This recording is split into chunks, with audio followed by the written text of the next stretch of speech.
Fala galera, beleza? Meu nome é Felipe, seja bem-vindo de volta ao canal. Hoje eu vim trazer pra vocês aqui o review do canal com os principais acontecimentos do quarto episódio de Falcão e Soldado Invernal. Então fica comigo e bora pro vídeo.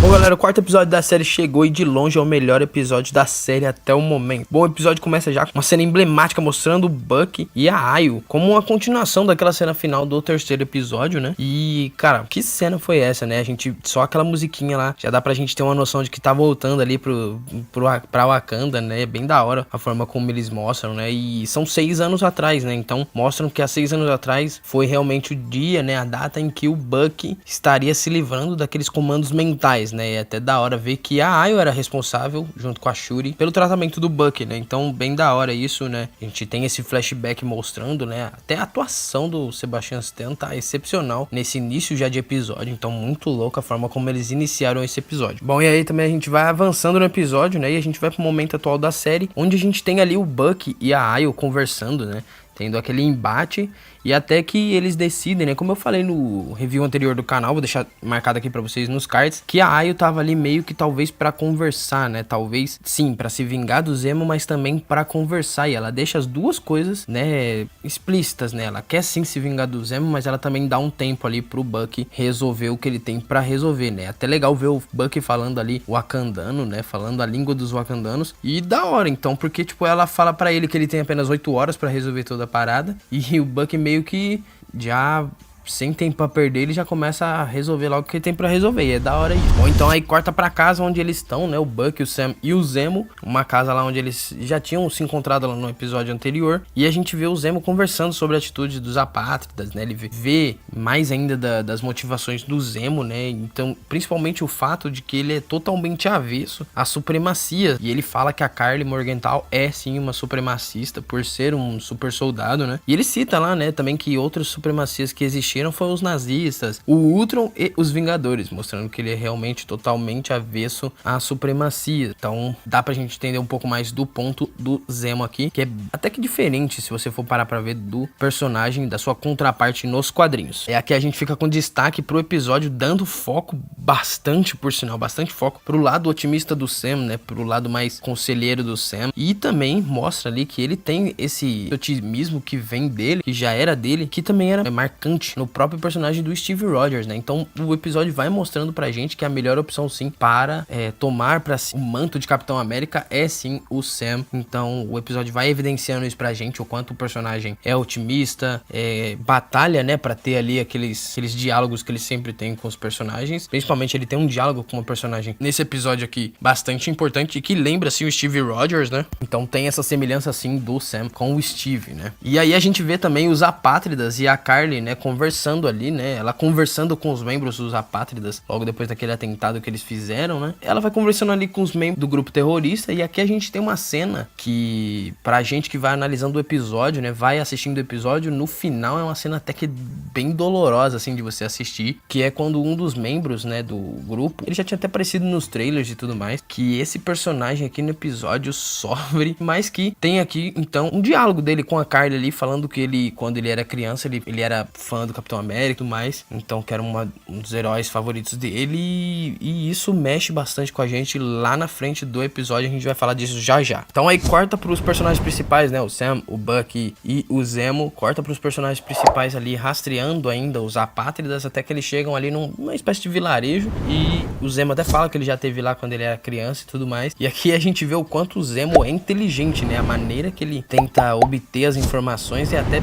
existe até um padrão diferente do que a gente costuma ver nos outros personagens, né? Até mesmo o Soldado Invernal é bem diferente. Então a maneira como ele obtém as informações dele ali é diferente, né? Usando as crianças ali pra conseguir as informações que ele quer. Então a gente vê que ele é bem inteligente, né? E não é pra menos, né? Ele era um soldado de elite da inteligência de Sokovia, né? Então ele tem que ser realmente bem inteligente. Então aí o Zemo, né, faz com que os heróis, né, os personagens principais, que são o Sam e o Buck, né, encontrem a Karli pra que o Sam tente convencer ela, né, a não seguir esses planos, né, não seguir o caminho que ela tá seguindo, mostrando o lado conselheiro dele e otimista que a gente tava falando agora há pouco, né? Então é bem da hora ver isso aí também, né? Mostra pra gente que o Sam tá assim, retomando o rumo pra se tornar o Capitão América de fato, né? Vou trazer aqui pra vocês aqui uma menção à espetacular luta que teve nesse episódio, né, entre o John Walker, né, e o Battlestar, ali o Estrela Negra, né, que é o parceiro dele, o Hoskins, né, então entra uma luta entre eles dois e as Dora Milaje que aparece ali onde eles, vamos dizer, ali naquele esconderijo do Sam, do Bucky e do Zemo, né, e é da hora demais essa cena de luta, cara, é impressionante a maneira como as Dora Milaje se portam, né, com autoridade e tudo mais, e, cara, elas dão uma coça tão grande no John Walker que você vê na cara dele que, tipo, não dá pra bater de frente com elas. Tá tudo bem? Elas nem eram super soldadas. Eu sou um merda, meu irmão. Inclusive, elas fazem uma coisa aqui com o Bucky, que o Bucky também fica tipo, cara, não sabia que dá pra vocês fazerem isso comigo. Basicamente, inutilizam ele, né, na questão do braço dele, de vibrânio e tudo mais. Então é bem da hora. E aí uma coisa que chama atenção também bastante aqui nesse episódio é uma atitude muito suspeita da Sharon Carter, né. O Sam e o Bucky ali, eles meio que pedem pra ela ficar de olho no John Walker, né, durante o episódio. E aqui a cena é que ela tá meio que controlando ali a galera de Madripoor, e é controlando, o que eu digo ela passa no meio de um monte de cara, tipo, muito fortemente armado, como se ela tivesse um cargo muito alto ali em Madripoor, né, como se ela tivesse um respeito muito grande pelas pessoas ali em Madripoor. Então, tipo, mostra que ela tem sim algum envolvimento sim com a galera de Madripoor. Se ela não for um mercador do poder, ela é alguém de alto escalão lá pra galera de Madripoor. E isso, como eu falei pra vocês, faz a gente se questionar, né, se ela é mesmo o mercador do poder ou não, levanta questões pra gente, né. Então, a gente tem que ficar de olho nela também, tá deixando a gente de orelha em pé, né. Essa questão da Sharon tá muito avessa ao governo e tudo mais, então pode ser que ela seja assim, nesse período todo que aconteceu o blip e tudo mais, né, os 5 anos que se passaram, pode ser que ela tenha se tornado sim o mercador do poder. Então aí a gente vai pro final do episódio, e no final do episódio a gente começa a desenvolver, né, o final do episódio começa a se desenvolver a partir de 2 pontos, né, 2 momentos que acontecem, né. Um é quando a briga e a perseguição dos heróis a Carly, né, a Carly Morgenthau, o Zemo destrói ali as ampolas que ela tinha restantes, né, do soro do super soldado, e na cena seguinte também a gente vê o John Walker encontrando o que parece ser a última das ampolas, né, e ele guarda ali. Cara, pra quem já tá assistindo ali já imagina que existe 2 caminhos pra ele nesse momento, né, ou entregar o soro, né, pra que ninguém pegue o soro, né, e guardar ali e tal, ou usar. E conhecendo o personagem nos quadrinhos, a gente já imagina que ele vai usar, e foi o que eu imaginei, e foi o que aconteceu de fato. Assim que ele pega o soro do super soldado, ele tem ali uma conversa com o Hoskins, né, o parceiro dele, que se você for parar pra pensar, né, pra analisar bem o personagem, o Hoskins seria meio que a consciência do John, né, ele sempre chama o John pra razão, né, sempre que o John tá se mostrando ali um pouco mais controverso, ou então agressivo e tudo mais, o Hoskins é ali meio que a parte racional do John, né, então existe ali até a pergunta que o John faz, se hipoteticamente ele tomaria ou não, né, o soro, né, até o Zemo pergunta isso pro Sam no episódio, e o Sam responde quase que imediatamente que não tomaria. Então a gente vê dois lados opostos, né, o Sam que não tomaria e seria ele próprio, e o John Walker que tomaria com certeza, né, acho que quase que imediatamente também. Bom, e aí o outro momento que a gente tem que leva também pro fim do episódio é o confronto que eles têm, né, todos eles, o John, o Bucky, o Sam, né, todos os personagens da Carly, ali no final do episódio, logo após a morte do Hoskins, né, a Carly chega ali no momento mais violento da personagem, né, logo após também uma conversa que o Sam tinha tido com ela, e ela atinge o Hoskins, matando ele quase que imediatamente, e o John fica mais transtornado do que já deveria. Ele já tinha tomado o soro do super soldado, então já tava muito louco, né, mais do que o normal, e afetou mais ainda a mente dele, né, o raciocínio dele, como o próprio Erskine tinha dito, né, que o soro do super soldado, ele meio que amplifica tudo aquilo que já há dentro de você. O homem, o soro amplia tudo que há lá dentro, então o bom se torna ótimo, o mal se torna pior.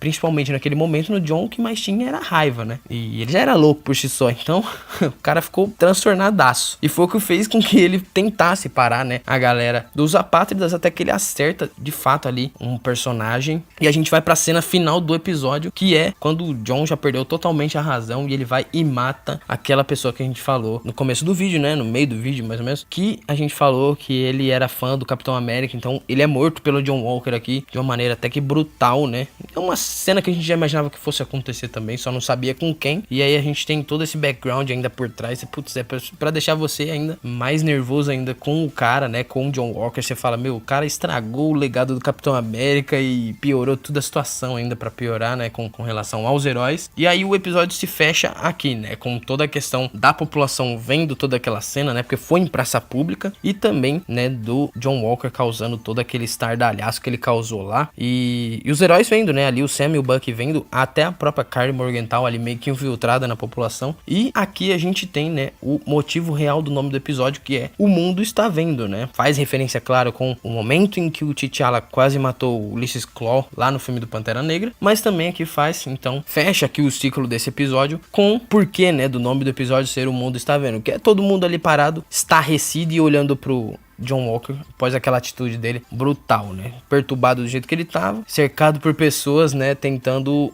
gravar e filmando todas as atitudes dele. Bom, galera, então é isso. O episódio foi excepcional, foi excelente. O melhor episódio da série até aqui. O que vocês acharam? Deixa aqui nos comentários a opinião de vocês. Esse foi aqui as principais acontecimentos do episódio que eu quis trazer aqui pra vocês. Já falei aqui as melhores partes pra mim do episódio, né? Então quero que vocês deixem também aqui quais são as melhores partes pra vocês e o que vocês acham que pode acontecer daqui pra frente, beleza, galera? Curta, comente, compartilhe, se inscreva no canal, ative as notificações pra ficar por dentro de tudo que vai sair aqui no canal. Até o próximo vídeo, um grande abraço e falou!